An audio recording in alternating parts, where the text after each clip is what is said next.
अभी इस वक्त हम कालिंदी कुंज यमुना घाट पर है। पहले हम यमुना घाट की आपको तस्वीरें दिखाएंगे। आप देखेंगे कि यमुना जो है यह मई का महीना चल रहा है और यमुना मई के महीने में ही आपको सूखती हुई दिखाई देगी। दरअसल यहाँ पर जबकि सालों भर पानी होना चाहिए था यमुना के अंदर, लेकिन यमुना आपको मई के महीने में ही यहाँ पर सूखती हुई दिखाई देगी और जिसकी हम आपको तस्वीरें दिखा रहे हैं। देख सकते हैं यमुना जो है वो आपको सूखती हुई दिखाएगी। दरअसल कालिंदी कुंज यमुना नदी में सालों भर जब पानी होता है तब उस वक्त देखा जाता है कि यमुना में झाग ही झाग चारों तरफ दिखाई देता है और उस झाग को लेकर के राजनीति भी देखी जाती है और यह झाग तक पिछली सरकार से ही देखने को मिल रहा है और इस झाग में कोई बदलाव नहीं हुआ।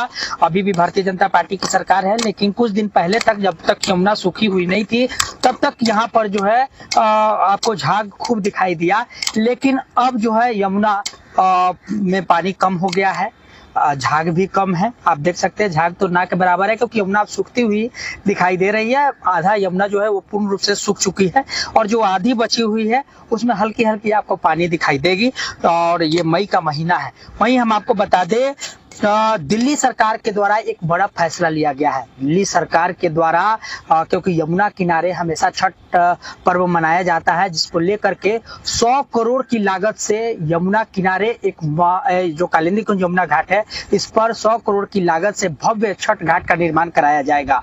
वहीं हम आपको बता दें यह जो छठ घाट होगा वह बेहद ही भव्य होगा और इसका जो जमीन है वह उत्तर प्रदेश सिंचाई विभाग की जमीन है और उत्तर प्रदेश सिंचाई विभाग के द्वारा यह जमीन दिया गया है भव्य छठ घाट निर्माण के लिए दिल्ली सरकार का।